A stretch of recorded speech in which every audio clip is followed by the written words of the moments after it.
La fatalité existe que pour ceux qui ont décidé de tourner le dos à l'espoir, l'espoir d'une vie et même jusqu'à l'éternité s'appelle Jésus-Christ de Nazareth, ladies and gentlemen. Bienvenue en exclusivité mondiale de GGM House, évangéliser autrement. Vous êtes sur notre chaîne YouTube, Yannick et Graziella Piquen, bienvenue. Vous êtes sur le canal 345 MCR TV, mais aussi sur Start Time. Bienvenue en direct. Ce soir est un grand soir selon l'heure à laquelle vous nous suivez. Nous aurons l'occasion, par l'aide du Saint-Esprit, de vous emmener à bon port au travers d'un sujet exceptionnel que nous aurons l'occasion d'aborder ce soir. Mais avant, détendons-nous avec ceci.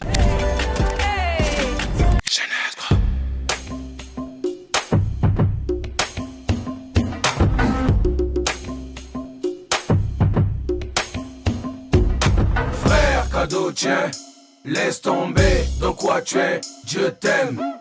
Il t'aime, donne-lui ta vie volontiers. Il est temps que cette génération entende encore parler de Jésus-Christ de Nazareth. S'il faut qu'on utilise les moyens qui sont les leurs, alors je m'y engage. Christ, avant j'étais H linéaire premier, populaire et roi des bébés aisés. Dans mon domaine je ne plaisantais pas. Des doutes de monde à Magnificat et Joël Cicero Baya. Pour y arriver j'ai trimé, bavé, galéré. Marché à pied de Siafoumou jusqu'à Fontchétché.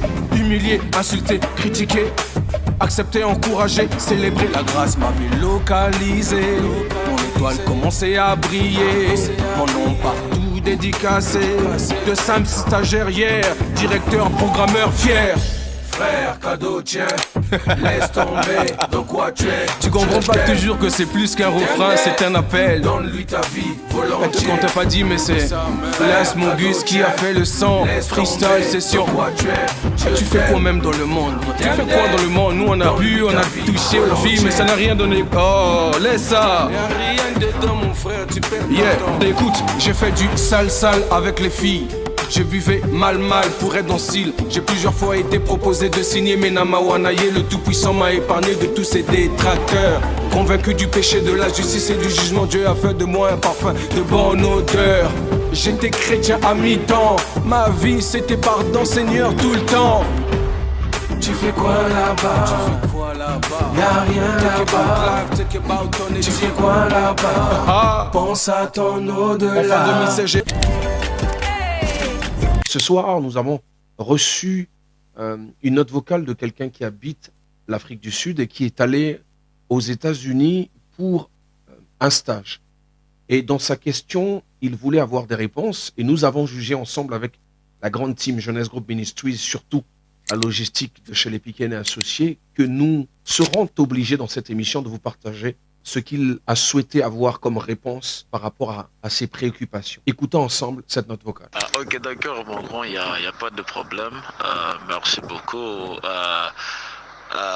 Sûrement, voilà, j'aurais besoin de votre coaching parce que les petits ne peuvent que réussir en imitant ceux qui ont réussi.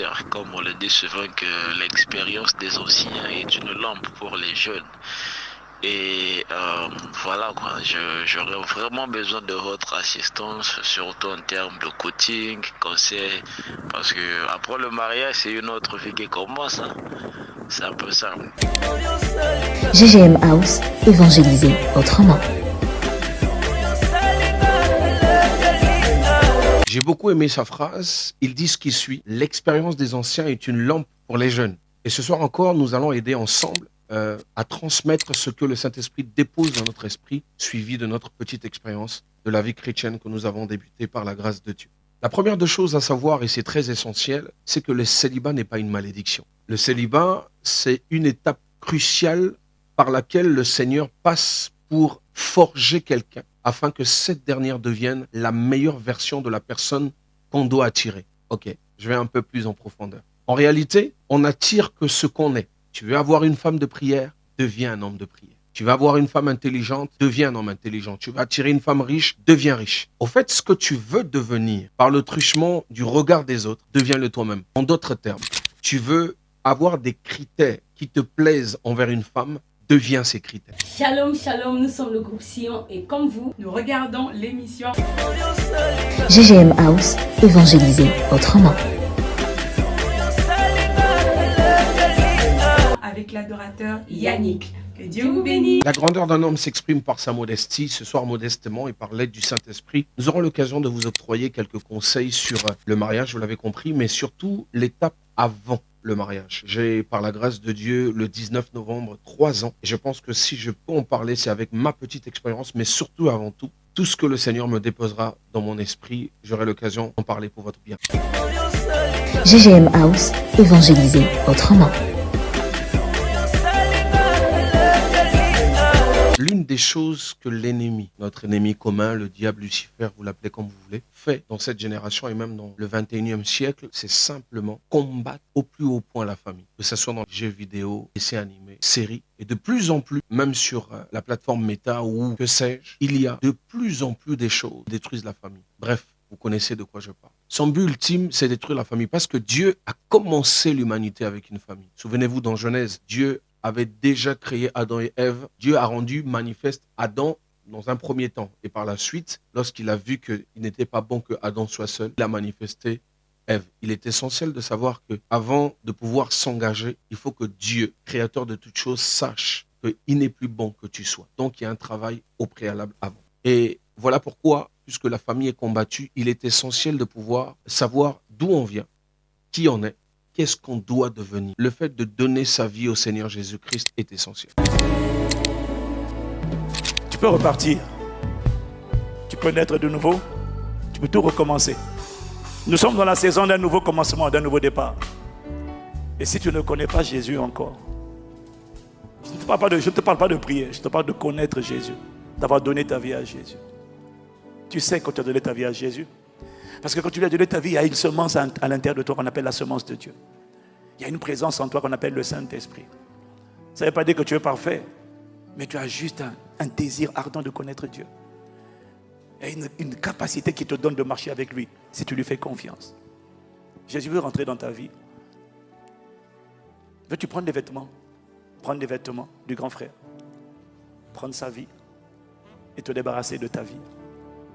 Parce que dans ta vie, si tu n'as pas Jésus-Christ, la Bible dit que le salaire du péché, c'est la mort. Veux-tu donner ta vie à Jésus? Ce n'est pas une religion, c'est une relation. Ça commence aujourd'hui et ça finira dans l'éternité. Pour moi, je considère qu'il n'y a rien de plus glorieux. Tu vois, ça c'est nous, c'est pas moi, c'est nous ici que tu vois, qui avons donné notre vie à Jésus. Donner ta vie à Jésus ne garantit pas qu'il n'y aura pas de combat. Ça ne garantit pas qu'il n'y aura pas d'épreuve. Non. Mais ça te donne juste une certitude. Que le jour où tu fermeras les yeux définitivement sur la terre, tu les ouvriras dans l'éternité, dans la présence de Dieu. Pas dans le néant, pas en enfer. Il n'y a rien de plus glorieux que de savoir, pas à cause de tes mérites, pas à cause de ta bonne conduite, juste parce que Dieu le Père, quand tu as accepté Jésus, il t'a accepté, il t'a grillé, il t'a mis de côté, il t'a caché. Et il n'y a rien de plus glorieux que de donner sa vie à Jésus. Tu n'auras pas toutes les réponses, mais tu pourras commencer une nouvelle vie. Veux-tu donner ta vie à Jésus ce matin? Alors que les têtes sont inclinées maintenant, alors que je demande d'incliner les têtes par respect pour la présence de Dieu, je vais t'inviter à faire une prière simple par laquelle tu vas dire: Seigneur Jésus, vraiment viens dans ma vie. Répète-toi de l'anecdote du grand frère et du petit frère. Veux-tu prendre son vêtement et lui donner ton vêtement, te condamner à mort? Veux-tu prendre son vêtement? Si c'est ton cas, alors fais cette prière avec un cœur sincère. Dis avec moi: Seigneur Jésus, oh, je te demande pardon. Pardon pour mes péchés. Viens dans ma vie. Change-moi. Réécris mon histoire. Fais de moi la personne que tu veux que je sois. Je prends ton vêtement. Je me débarrasse de mon vêtement. De péché, de maladie, d'oppression, de sorcellerie, de tourment, de dépression, d'échec. Je renonce à mon vêtement. Je te le donne. Je prends ton vêtement de guérison, de délivrance, de santé, de paix, de joie, d'amour. J'accepte ton vêtement. Ta vie vit en moi. Merci Jésus. Je crois qu'à partir de cette prière, tu es venu en moi et que je suis désormais une nouvelle création. Au nom de Jésus. Amen.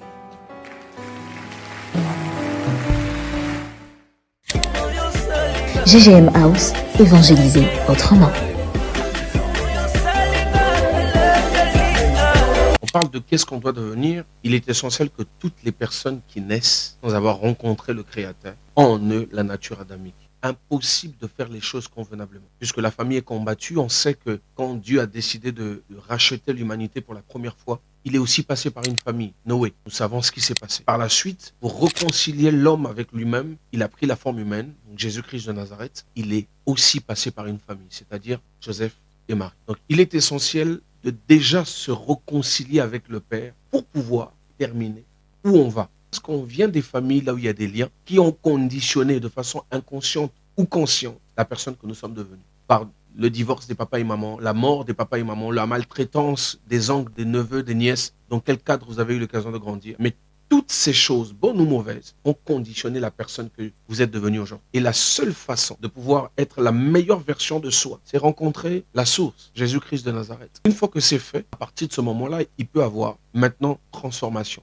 Et il faut savoir une chose essentielle, lorsqu'on donne même sa vie au Seigneur Jésus-Christ, tout dépend de ton implication. Parce qu'il peut avoir que quelqu'un a donné sa vie au Seigneur, il y a de cela 3 mois, mais cette personne porte plus de fruits que la personne qui a donné sa vie au Seigneur, il y a de cela 16 ans. Dieu a sa part, mais l'homme aussi a sa part. Il y a un combat perpétuel entre le vieil homme et la personne qu'on doit devenir en Christ. Et il est essentiel de faire sa part dans le jeûne, dans la prière, dans la méditation et l'obéissance à la parole de Dieu. Et surtout, avant tout, décider de façon intentionnelle de vivre par l'Esprit. Écoutez, la Bible dit qu'il n'y a que ceux qui sont conduits par l'Esprit du Seigneur qui sont appelés fils. En d'autres termes, notre certification d'être fils ou fille de Dieu ne dépend que d'une chose, la dépendance à l'Esprit du Seigneur. Parce que si on est conduit par les émotions, c'est toujours la chair. Or, ce n'est ni par force ni par puissance, c'est par l'Esprit. Donc, il faut dépendre de l'Esprit.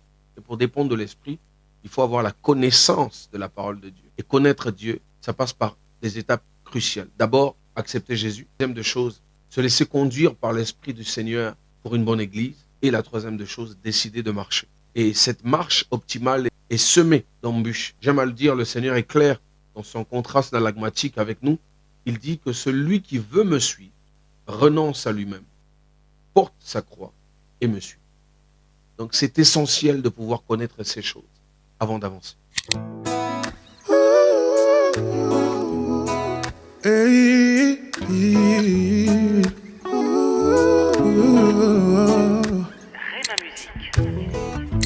Si je me tais, oh, j'apprendrai à écouter la voix du bon berger.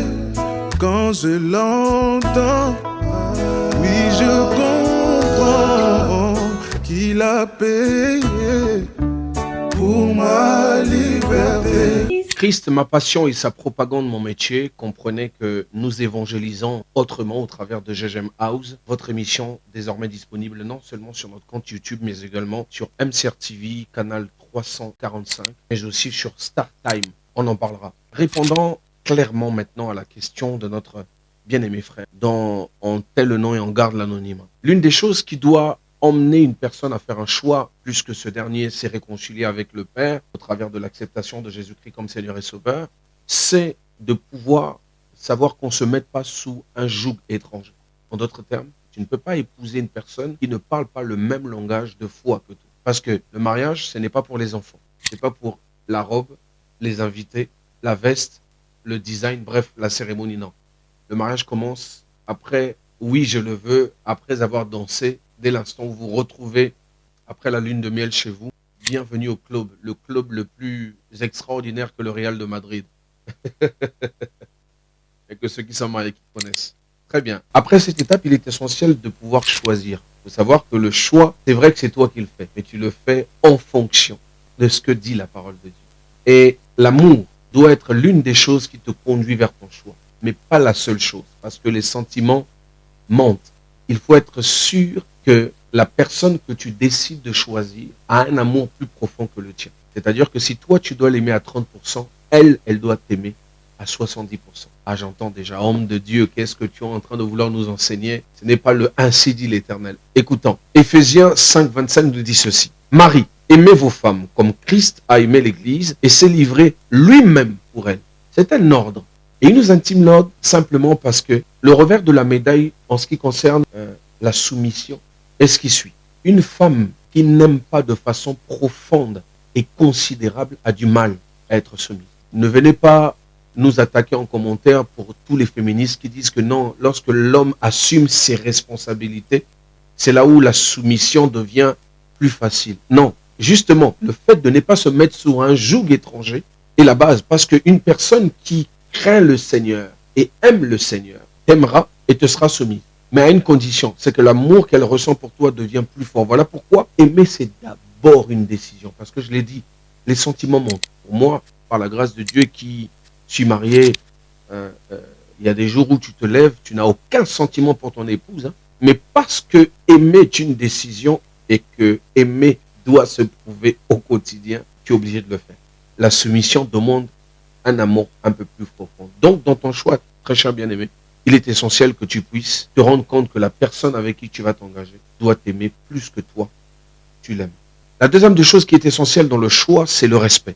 Le respect est essentiel. Je sais qu'on vient des familles et que le respect peut être le résultat d'une mauvaise éducation. Mais justement, vaut mieux rompre sans fiançailles et épouser la bonne personne qu'épouser une femme impolie. Le respect est un carburant qui permet à la voiture de l'homme de bien fonctionner là-dehors. En fait, le résultat de ses exploits dépend de la dimension du respect qui est octroyé à l'homme dans le foyer. Écoutez, on est dans 1 Pierre 3, 6. La Bible dit ceci, comme Sarah qui obéissait à Abraham et l'appelait son Seigneur. Malheureusement, on est dans une génération où les mères ne donnent plus d'essence, d'importance à l'éducation avant le mariage. Écoutez, il y a l'éducation de façon générale, mais il y a l'éducation destinée au mariage. Et comme on parle de l'émancipation de la femme dans un mauvais cadre, on dévie. Tout ça, ça fait partie des tactiques de l'ennemi pour faire en sorte que les familles n'existent plus. C'est difficile. Donc, dans ton choix, c'est essentiel de pouvoir vérifier, fouiner, juxtaposer que la personne avec qui je m'engage est respectueuse. Dans 1 Corinthiens 11, 3, je veux cependant que vous sachiez que Christ est le chef de tout homme, que l'homme est le chef de la femme et que Dieu est le chef de Christ. Une personne qui est sur le même joug que toi avant même de pouvoir s'engager dans les fiançailles, parce que c'est une période d'observation, sait ces choses et sait que te respecter, c'est l'essence de ton épanouissement là dehors. Ici Fiston Boué, comme vous, je regarde l'émission GGM House, évangéliser autrement. avec l'adorateur Yannick Piquen. Si tu viens à peine de nous rejoindre, sache que tu es sur GGM House et on a commencé à parler de quelque chose d'essentiel, les choses qui peuvent te pousser tant comme de faire un choix. Et c'est essentiel de pouvoir veiller sur l'amour, le respect. La troisième des choses qu'on va en parler, c'est la tendresse. Proverbe 21, 9 dit ceci. Vaut mieux habiter à l'angle d'un toit que de partager la demeure d'une femme querelleuse. En fait, il faut savoir que l'homme a des attributs un peu similaires au Saint-Esprit. Le Saint-Esprit aime la paix. Là où il n'y a pas la paix, il se rend silencieux. En fait, en réalité, le Saint-Esprit est dans chacun de nous, c'est-à-dire ceux qui ont accepté Jésus-Christ comme Seigneur et Sauveur, le Saint-Esprit habite en eux. Et le Saint-Esprit est un gentleman, c'est-à-dire qu'il ne peut pas se prononcer comme un GPS dans une voiture. Si tu ne décides pas de l'utiliser, il ne fera rien. Et l'une des choses qui emmène à ce qu'il soit plus palpable, c'est la paix. Et l'homme fonctionne de la même manière, avec les mêmes attributs. La paix. Écoutez, une remarque peut être faite avec la manière et la tendresse. La manière, la tendresse et le bon moment. Et si déjà dans les fiançailles, tu remarques que ça ne va pas, tu dois réfléchir. Écoute, le choix le plus crucial d'un être humain, surtout d'un homme, c'est le choix de la personne avec qui cet homme-là doit faire route. Parce que son avenir et son devenir en dépendent. J'aime à le dire, la femme est la vraie qui connaît son essence, peut prendre un pouce-pousseur pour le faire devenir un milliardaire. Elle ne mesure même pas la quintessence du pouvoir que Dieu lui a donné. Et si toi qui fais le choix, tu n'es pas conscient de ces détails, c'est perdu d'avance. La cinquième des choses, c'est vérifier qu'elle craint et qu'elle aime le Seigneur. On est dans Matthieu 22, 37. Jésus lui répondit, tu aimeras le Seigneur ton Dieu de tout ton cœur, de toute ton âme et de toute ta pensée. Si une personne, au départ d'une relation, n'a pas de façon constante et réelle la crainte du Seigneur et l'amour pour le Seigneur, bien aimé, comme le disent les Ivoiriens, tu es dans pain godio. C'est-à-dire que peu importe tout ce que tu peux faire étant comme, tu écouteras que c'est avec le gardien que les choses se sont passées. Tu entendras que la moitié de son avenue a déjà vu ce que tu devais toi-même avoir l'exclusivité de voir après le mariage. Et Ecclésiaste 12, 13 ajoute ceci. Écoutant la fin du discours, crains Dieu et observe ses commandements. C'est là ce que doit faire tout homme. Le tout homme ici, c'est un H en minuscule, c'est-à-dire c'est de façon individuelle que les choses doivent être faites. Vous savez, il est essentiel de pouvoir aimer Dieu et de le craindre. Et surtout veiller à ce que la personne avec qui on s'engage ait cet amour-là de façon authentique. En fait, elle doit aimer Dieu plus que vous. Pourquoi? Parce que c'est dans la crainte que la beauté intérieure valorise la beauté extérieure. La sixième des choses, et c'est essentiel d'ailleurs, c'est que la personne avec qui tu t'engages doit avoir les pieds sur terre. On est dans Luc 14, 28. Car lequel de vous, s'il veut bâtir une tour, ne s'assied d'abord pour calculer la dépense et voir s'il y a de quoi la terminer. Construire, c'est quelque chose qu'on ne peut pas faire avec n'importe qui. Construire prend du temps, de l'énergie, de l'argent et même de sa propre personne. C'est un investissement construire, mais détruire en un instant. La septième des choses, et c'est la dernière avant de pouvoir porter le coup de grâce, c'est que la personne avec qui on décide de faire route doit détester les dettes comme la personne déteste le péché. J'ai parlé du joug, donc vous êtes sur la même longueur d'onde, vous êtes enfant de Dieu. La personne déteste le péché, mais doit par la même occasion détester les dettes comme la personne déteste le péché. Romains 13, 8, de rien devoir à personne, si ce n'est l'amour, et un puissant rappel du fait que Dieu déteste toute forme de dette non remboursée en temps et en heure. Il est essentiel, et ça colmate les brèches avec la personne qui a les pieds sur terre, si dans les fiançailles, tu n'as que la possibilité de lui emmener prendre un jus à moindre coût, elle doit l'accepter. Elle ne doit pas t'infliger de lui octroyer plus que ce que tu gagnes. C'est déjà un indice que dans le foyer, ça va être une catastrophe. Vous savez, l'une des choses qui cause le divorce, c'est la mauvaise gérance de l'argent. C'est l'une des choses qui rend les problèmes chroniques dans le couple, conduit au divorce. Il est essentiel de pouvoir, dans ton choix, remarquer que la personne avec qui je m'engage déteste autant les dettes que le péché. Et c'est essentiel. Allez, le coup de grâce, bien aimé dans le Seigneur. J'ai dit au départ que l'amour est l'une des choses qui doit pousser à quelqu'un de pouvoir s'engager. Mais ce n'est pas la seule chose, parce que les sentiments mentent. Mais la chose qui doit être le complément, la motivation secondaire, plus importante même que ce qu'on ressent pour la personne, c'est se rendre compte que la personne avec qui on s'engage est une partenaire de destinée. C'est-à-dire que dans ce que je suis et ce que je suis appelé à faire, que ça soit dans le domaine séculier et même dans l'œuvre de Dieu, on est compatible. Si on ne l'est pas, c'est l'ennui total. Écoutez, même quand ceux qui ne sont pas encore mariés croient que lorsqu'on est marié, on a l'accord de Dieu. Et c'est vrai, on a l'accord de Dieu pour pouvoir avoir des rapports sexuels voulus. Parce que les rapports sexuels, pour pouvoir avoir un enfant, c'est dans le mariage que ça se fait. Hors mariage, vous commettez un péché. Hors mariage, vous dévalorisez le pourquoi du comment le sexe a été créé. Hors mariage, vous infligez l'intervention de l'ennemi dans vos vies pour détruire votre avenir et votre devenir. Donc, il n'y a pas que le sexe. Et donc, c'est essentiel de savoir qu'il n'y a pas que ça. C'est quelque chose qui est important, mais pas essentiel. Parce que il y a quelquefois l'âge qui ne permet plus de pouvoir le faire. Mais qu'est-ce qui reste? Ce qui reste, c'est la complicité, c'est le service, c'est ce que vous faites dans le domaine séculier et surtout et avant tout, l'amitié que vous avez eu l'occasion de bâtir sans pourtant passer la ligne rouge et oublier le rôle de chacun dans le foyer. C'est essentiel. Voilà ce que moi, avec toute la team, on avait à partager avec toi, très cher bien-aimé, pour la question que tu as eu l'occasion de nous poser. Et j'espère que non seulement que ça t'a fait du bien, ça va t'aider pour l'avenir et ça a aidé plusieurs personnes en même temps. La route elle est longue, oui je sais. Le bien et le mal aussi me guettent. Mais ce qui est vrai, c'est que toi tu sais ce qui convient de faire. Ce que je dois choisir et éviter. Ce que je dois dire et ne pas dire.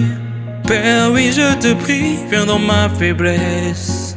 Hey, conduis-moi, Seigneur, conduis-moi. Hey, conduis-moi, Seigneur, conduis-moi. Hey, conduis-moi, Seigneur, conduis-moi. Hey, conduis-moi. Au grand mot, les grands remèdes, dans une génération où la vitesse est plus qu'une évidence pour la dépravation des mœurs, c'est important de parler du Saint-Esprit, d'user de stratégies pour conscientiser et marquer les esprits des gens par le Saint-Esprit. Et nous le faisons au travers de cette émission GGM House, évangéliser autrement. C'est ce qu'on a eu l'occasion de dire, a eu l'occasion de booster votre foi, d'emmener votre détermination à obéir à Christ lui seul. À son paroxysme, nous avons réussi notre mission. GGM House a eu la production de Jeunesse Group Ministries. La logistique a été assurée par Shelley Piquen et Associés. La réalisation, Madame mon épouse, Graziella Piquen. La programmation Toussaint l'ouverture, le jumeau. La coordination Joël Sister Obaya, mon père. À la présentation, votre modeste serviteur, votre frère du son pur et dur. IRH linéaire aujourd'hui, Yannick Piquen, adorateur, chantre, téléévangéliste, prédicateur et conférencier pour la gloire de Dieu.